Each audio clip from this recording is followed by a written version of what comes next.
Բարև ձեզ հարգելի ժողովուրդ, այս ուղիղ եթերով ուզում եմ պատասխանել Էդմոն Մարուքյանի այն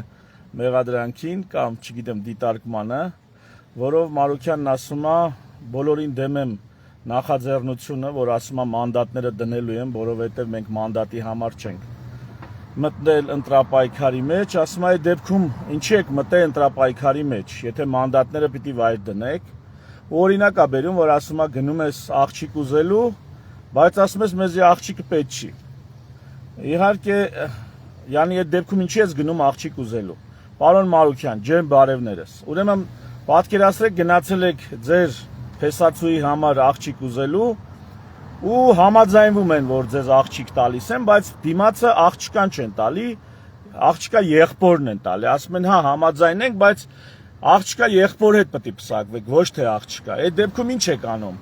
Համաձայնվում եք աղջկա եղբորը ձեզի հարց տանել, թե այնուամենայնիվ դնում եք մանդատները։ Եվ մեր մանդատներ դնելու իմաստը հետևյալն է։ Մենք ոչ թե ասում ենք մանդատներ ենք դնելու հենց այնպես, այլ առաջին, եթե մենք ձևավորում ենք կառավարություն, եթե հասնում ենք պարլամենտում այն կարգի համաձայնության, որ մեր թեկնածուն է դառնում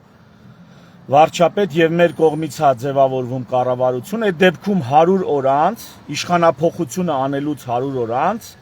նոր ընտրություններ ավելի ներառական եւ արդար կանոններով։ Եթե դա չի ստացվում, ապա մենք մանդատները դնում եւ դուրս են գալիս, որովհետեւ բոլորին դեմ եմ նախաձեռնությունը այն մարդկանց համար է, ովքեր իրոք բոլորին դեմ են։ Այսինքն մենք չենք ուզում բոլորին դեմ եմ ձայներով գնանք եւ 5 տարի պատգամավոր աշխատենք, այն դեպքում, երբ որ մարդիկ փաստացի բոլորին դեմ էին, ու մենք կոչ ենք անում, որ մարդիկ չնստեն տանը, եթե բոլորին դեմ են, եթե բոլորին դեմ են, եկեք ընտրատեղամաս եւ քվեարկեք բոլորին դեմ եմ կուսակցության օկտին, մենք ձեր բոլորին դեմ եմ ձայները, հաշվեք, թե այնտեղ տենց քվեաթերթիկ կա բոլորին դեմ եմ, այդպես կարող եք հաշվել, մենք ոչ ոքի ձայները չենք մանիպուլացնում, մեր շահերին ծառայեցնում կամ դրանով գնում իշխանություն դառնալու կամ թեկուզ խորհրդարանում ընդդիմություն աշխատելու։ Նպատակը դա է, որպեսզի մարդկանց հետ ազնիվ լինենք։ Այս նախաձեռնությունը առաջի անգամ ասենց բան Հայաստանում արվում, նախկինում չի արվել, այս նախաձեռնությունը հասկանում է, որ նման ձև հանդես գալով պետքա ազնիվ լինել ընտրողների հետ։ Այն ընտրողների հետ, ովքեր բոլորին դեմ են։ Եթե այդ մարդիկ բոլորին դեմ չլինեին, կոնկրետ Մանասյան Հայկին կողմ լինեին, մենք կասեինք բոլորին դեմ են, բացի Մանասյան Հայկից։ Բայց քանի որ ասում ենք բոլորին դեմ եմ եւ վերջ, ապա այդ մարդկանց մանդատները մենք բարոյական իրավունք չունենք պահելու մեր ձեռքում եւ դրանով падգամավոր աշխատելու։ Այսինքն ընդհանուր հայեցակարգը բոլորին դեմին թույլ չի տալի մանդատ պահել։ Իսկ եթե մեզ գնանք աղջիկ ուզելու եւ հենց այդ աղջիկն էլ տան, ապա մենք ասում ենք 100 օր հետո, այսինքն այդ նշանադրությունից 100 օր հետո, այո, մենք կանենք հարսանիք։ Նշանը դնում ենք եւ 100 օր հետո գնում ենք արդեն ավելի արդար եւ ավելի հիմնավոր ընտրությունների իշխանափոխությունից հետո նոր կարգով, նոր սկզբունքներով, ադմինիստրատիվ ռեսուրսը բացառելով։ Քանի առիթ է եկել, միանգամից նաեւ պատասխանեմ ՔՊ-ի գոնե սոցիալական կայքերում ՔՊ խմբեր կամ էջեր կան, որոնք մեղադրում են, ասում են բոլորին դեմ եմ միայն Նիկոլինա դեմ, յանի որ հաճախ հանդես են գալիս Նիկոլին դեմ խոսույթով։ Նախ միայն Նիկոլի դեմ խոսույթով չենք հանդես գալի, շատ-շատերի դեմ քննարկում ենք, բայց հատկապես Նիկոլ Փաշինյանի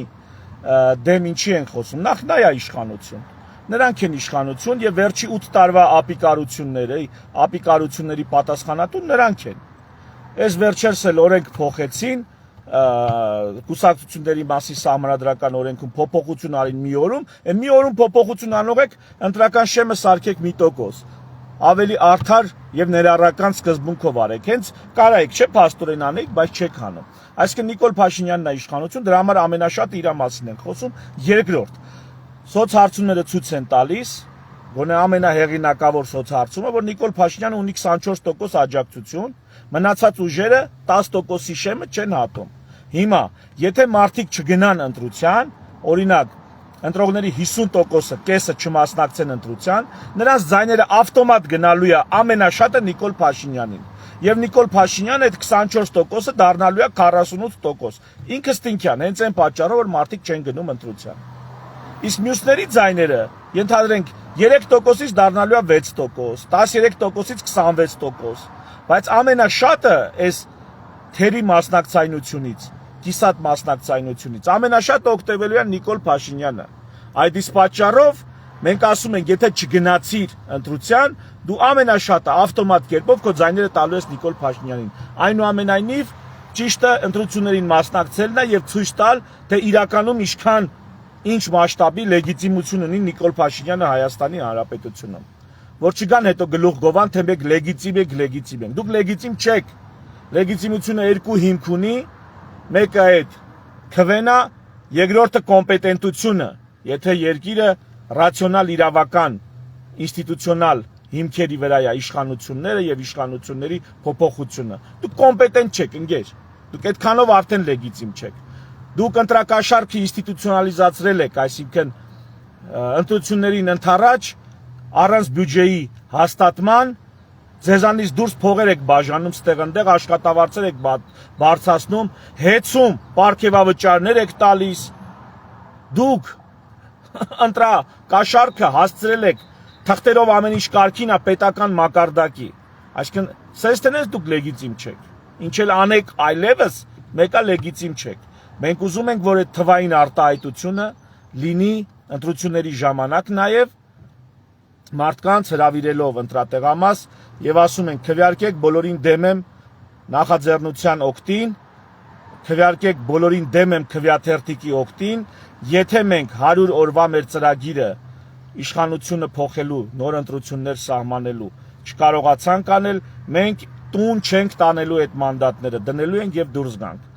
Ահա այսքանը թերևս պարոն Մարուքյան, հուսամ մենք ընդհանուր կհանդիպենք դեբատի տեսքով, բանավեճի տեսքով կկարողանանք մեր մտքերը, մեր գաղափարները ներկայացնել, բանավիճել եւ այնտեղ ավելի մանրամասն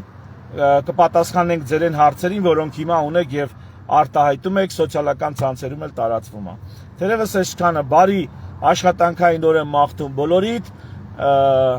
միշտ նոր հանդիպում եթերում։ Ցտեսություն։